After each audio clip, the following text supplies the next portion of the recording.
Ladies and gentlemen, welcome to another TVP on StarCraft Inc. I'm Batman, and this is TT1 versus VileHashe. I will never do that again.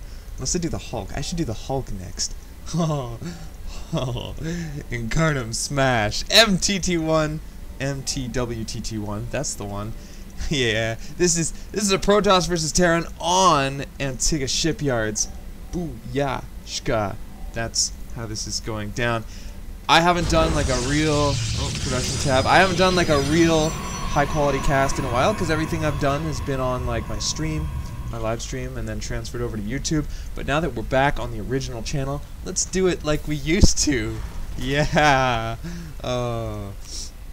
Alright. Taking my downer shots. Taking my downer shots.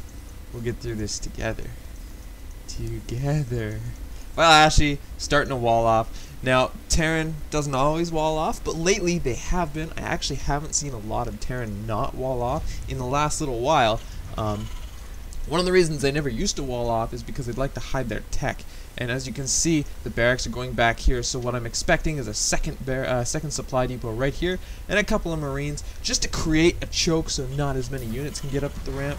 And also, sometimes Protoss will like to stand at the bottom and shoot up at the supply depots. And that's fantastic for the Terran player. Shoot at the supply depot. I can repair that, and I can shoot back at your units while you're doing it. So, I'm not a Terran player, but that's what they think. That's most of the time. It just acts as fodder. It tanks for their weak, plushy little bio. Against the early stalkers. Late game, it really doesn't matter, man. You got a big death ball, that supply depot gets one shot, and everything on the top of the ramp gets stormed and dies. It's like putting a bunch of really miniature children, like after they went through Willy Wonka's chocolate factory, eating like the tiny pills, putting them in the microwave. It's fantastic. It looks the same, about the same as the psionic storm on a pocket of Marines. Anyway, TT1 has scouted this base. Let's take a look at what he's seen. He's seen everything. He got around. There's no... he got around like your mama. No mom jokes today. Anyway, there's no Marines out, so he couldn't stop the scouting from that probe. There is one Marine, actually, right here, from VileHashe. Did I say Hashi at the beginning? I don't know. VileHashe got a Marine. Woo! And we do see a tech lab, and that's a huge scout from TT1. And I don't know if that's going to be Reapers, but it's Marauders, because we got Concussive Shell, and the production tab's open, right? And the probe does not get away, but a crazy fast expansion from TT1, and this is ballsy indeed, is going to chrono out that Stalker. He cannot afford to use chrono on anything else other than units at this point, because these Marauders will make a march towards his base. We've got a Reaper, actually, so he's not going to push. VileHashe is not going to push. He's going to take this expansion.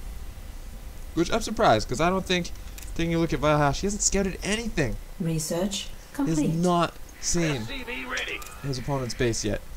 And so TT1 in good shape. He should bring that Stalker a little bit forward to deny scouting of that expansion.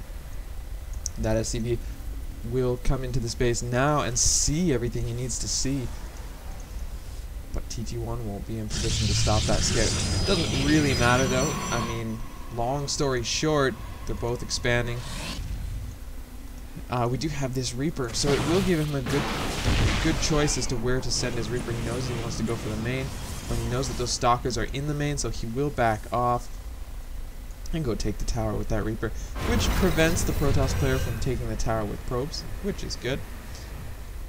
And just kind of really no money being spent on units. Pretty much all his money going into production. Stim is on its way, adding more gas, and a Ghost Academy right the fuck away. So VileHashe is going to make an orbital, opposed to SSN Funky-Wise, who always makes that a PS, silly bastard. But MTWTT1 is now chronoing pros because he feels pretty safe. Adding on production, he's got the double gas. I wouldn't be surprised if we see a few sentries now, or no units at all, and then just kind of last minute when he sees a push from this probe, he will spit out a boatload of units. Now I have to say, TT1 is always pretty good for his rapid expanding, and he's got really good sentry play. So I'm really interested to see what his tech choice is. He's got this Robo, but I imagine that's going to be for like observers and immortals. I don't know what his tier 3 is going to be, and that's interesting to me. I always like to see the playstyles of Protoss, whether they go for that Robo Colossus first, or whether they go for the Archon, you know, Charge Lot Storm first. Both those things create a very, very different style of play. If you go for the Archon Charge Lot, you have to defend against drops with Charge Lots in your base, and you can't really take a third. But if you go for the Colossus, sometimes people get Blink and a few Stalkers, and they defend their bases against drops with Blink Stalkers, and they take a third, which would be here, obviously. And so, yeah, really different playstyles from both those players. As for VileHashe, I'd be really surprised if he went for any kind of mech now after getting that Ghost Academy, and we see Tech Labs on the barracks, and yeah, no, this is just a really doubt we're going to see any kind of mech play. So no siege tanks, no Thors. We will see a factory eventually, I'm sure, for just to get the starport and get medevacs. And it would be a very, very standard game thus far. I'm waiting for us to see. Normally the Terran player takes their third first, so I'm curious as to see when VileHashe will feel ready to do that.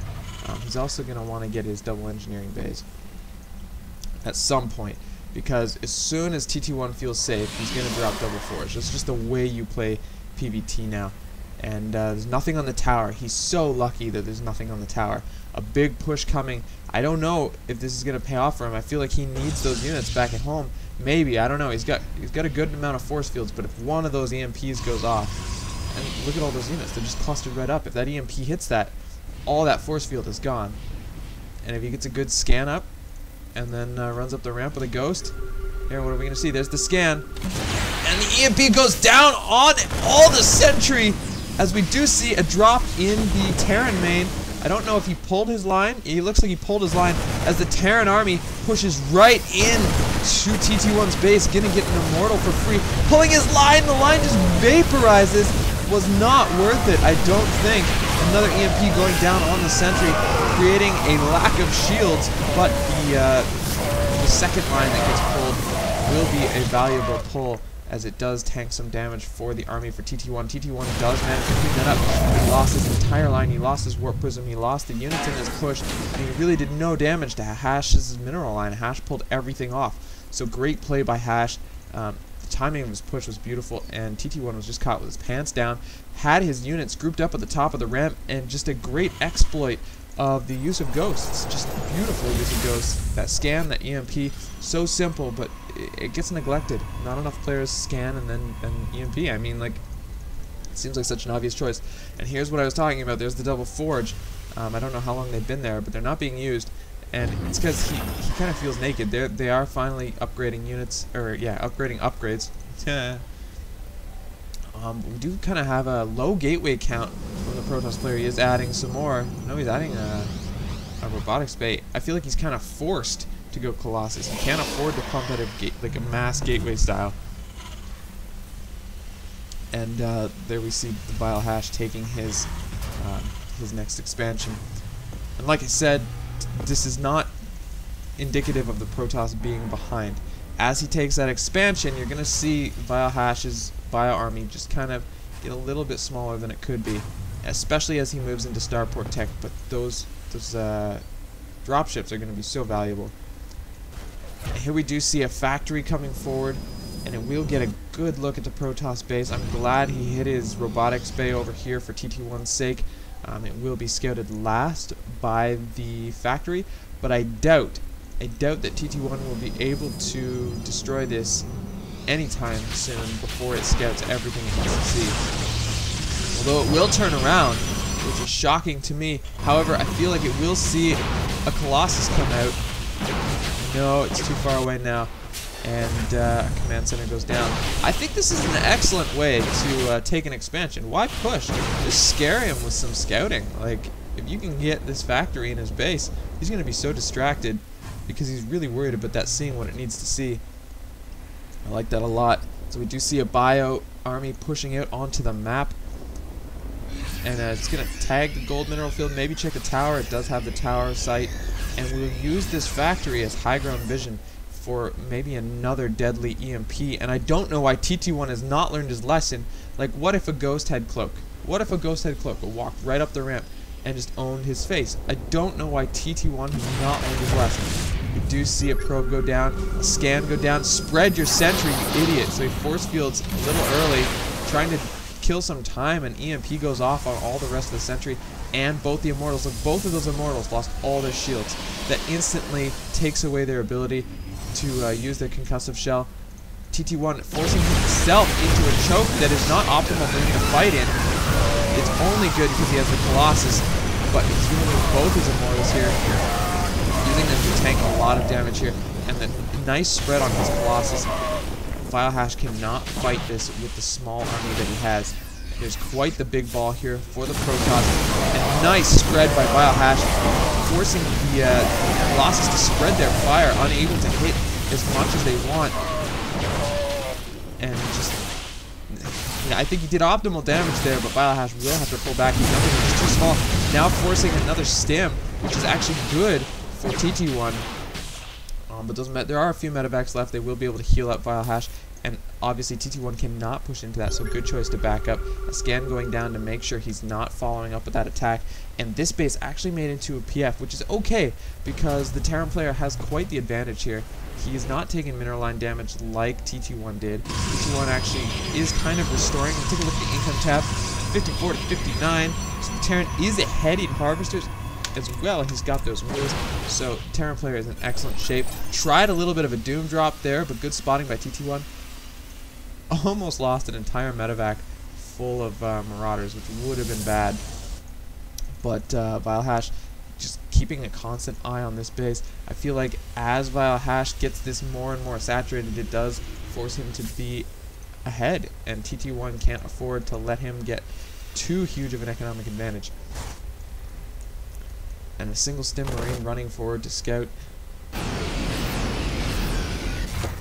And a probe going over here, spotted by the Marine on the tower, so I feel like he can't do anything with this.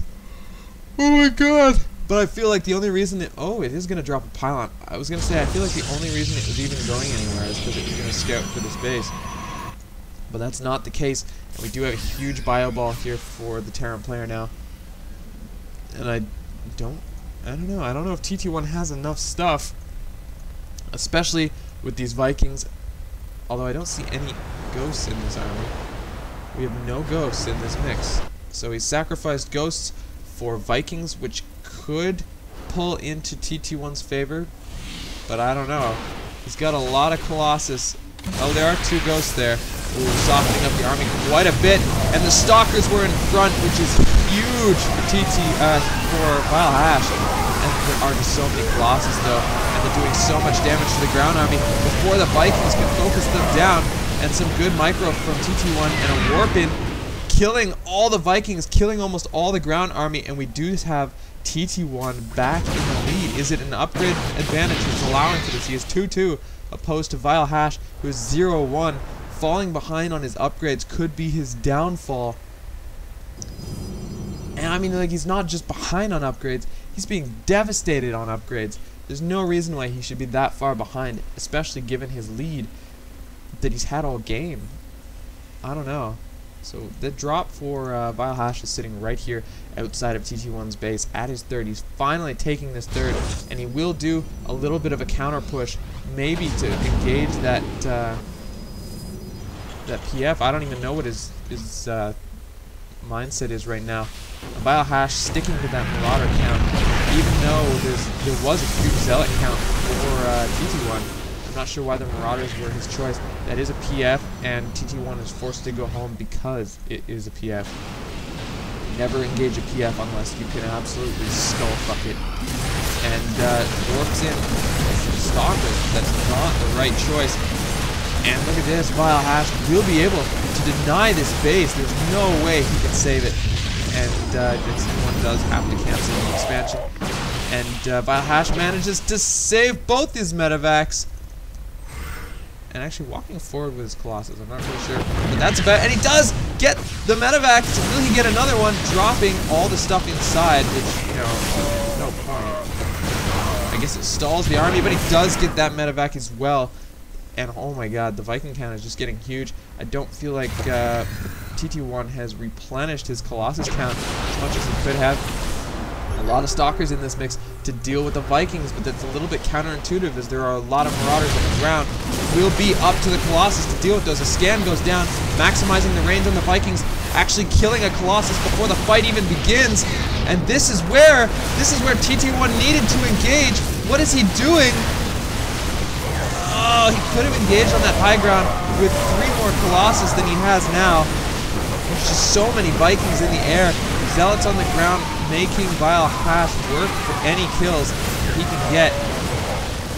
And just crushing that Vile army. The Viking count just annihilated the Colossus count. And if he wants in any way to restore those Colossus, I feel like it would be a waste of his time. He needs to get that expansion up. He's finally retaking this expansion, warping in some high tempo, going for Storm. He has some Archons in his mix, which is exactly what he needed. I don't know what he thinks he's doing here against this PF. He can't engage that PF. This will be his end if he tries to take down that PF. He's taking way too much damage. Fireball coming here. Will get some free Archons because of his mistake. EMP going down. Will he get an Archon? He does get an Archon. And I don't know why he tried to engage that PF. He needs Storm or Immortals or something. He either needs the DPS down faster than VileHashe can make the decision to repair, or he needs Storm to storm the lines. That's all he can do. Otherwise, he cannot engage that PF. That is a free expansion for the Terran player. And so, VileHashe really needs to think about his army comp from here on in. He needs to stay away from the Vikings because there are no more Colossus being produced, and he needs to keep up this, this Ghost production. I don't know. There's a lot of Stalkers in this mix for TT1. Marauders, I think, are still a good choice, and they concussive shells do not slow the Archon, they do slow the Zealots, and the Archon AoE will be doing damage to Medivacs as well as the Vile army during the fight, but the Stalker count is too high and not good against this Marauder ball. Blink being used to the best of its effect. The reinforcements from VileHashe come from the north. They take out everything the Protoss has, and I feel like this is GG for TT1. That PF move was the worst move of the entire game. And I don't know, just a few units here actually trickling in with almost nothing. I don't know what he's thinking here. His upgrade advantage is not going to push him to do something like that. Medivacs are too good. There's too many Medivacs here. And there's the GG from TT1. So this game goes to VileHashe, ladies and gentlemen. You Terran fans out there, woot. Woot, dog. Woot. I'll see you guys next time. I'm Mr. Carter, and you're watching StarCraft Inc.